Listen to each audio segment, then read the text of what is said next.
So ayan, good day, good life sa inyo mga paps. Meron tayo ditong customer, ayan, Honda Click. So ito, nagpa-install to sa atin ng isang package. So sa package ni Paps, ang napili niyang MDL is Zenlo M1 30 watts.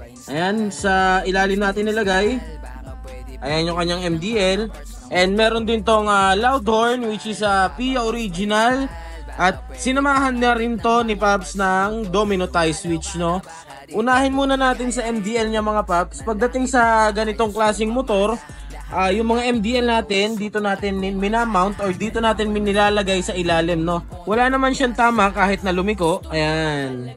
At kahit mag-bounce yan, wala yung tama. Di siya sumasabit, no? Pa low beam ako. Ayan, no? So, kagandahan dyan, hindi siya masyadong nakalitaw. So, hindi siya kita, no? And pa high beam naman ako. Ayan, high beam. So ayan, pagdating sa domino tie switch natin, ito yung domino tie switch natin. Left and right na siya. So kagandahan nito mga paps, ano ba yung benefits ng domino tie switch?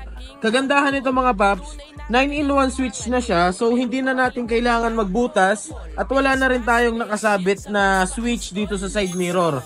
So ito mga paps, kung maaalala nyo, meron tong PIA original. Yung PIA original niya, ginawa natin yung dual horn setup. Hindi na wala yung stock na horn niya, no? So ginawa natin yung dual horn setup, andito na rin yung switch nun. So unahin na muna natin sa bandang ilalim. Ito yung kanyang starter. Ayan.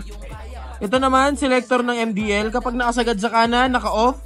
Kapag gitna, low beam. Ayan. Medyo maaraw pa, tanghaling tapat, pero makikita nyo, mapapansin nyo naman na kitang-kita pa rin. Ayan, Zenlo M1 30 watts. At pag nag-high beam yan, mga paps, combination color ng white and yellow, no? So, naka-fog lights ka, at the same time, maliwanag pa rin kasi andun pa rin yung kulay puti na ilaw natin, no?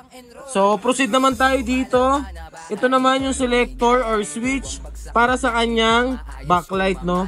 Sa napiling kulay ng backlight ni Paps ay kulay asul. Nakaterno siya sa kulay ng motor niya kasi kulay blue rin yung motor ni Paps yan. Kung sakali mga Paps, pwede rin kasabay dito yung underglow, no? Pero sa ngayon, walang pinakabit na underglow si Pap. Pwede naman yun sa mga susunod, no?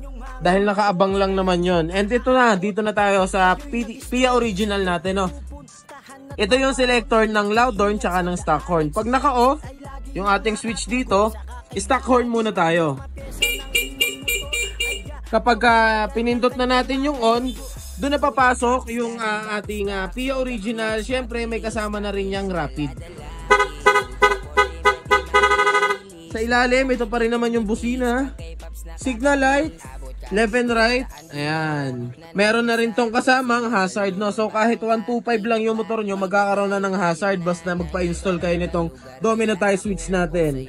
Ito naman yung low beam, high beam ng headlight niya, no? And ito yung sa bandang likod, ayan, no? Ito yung passing.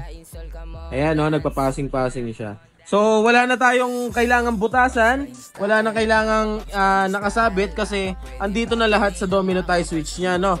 So, syempre, kung gusto nyo rin ng ganitong klase ng package, ganitong klase ng accessories para sa motor nyo, alam nyo na kung saan kayo pupunta. Dito lang yan sa Paps Pa Install, dahil sa Paps Pa Install, lalagang Paps ka. Peace out.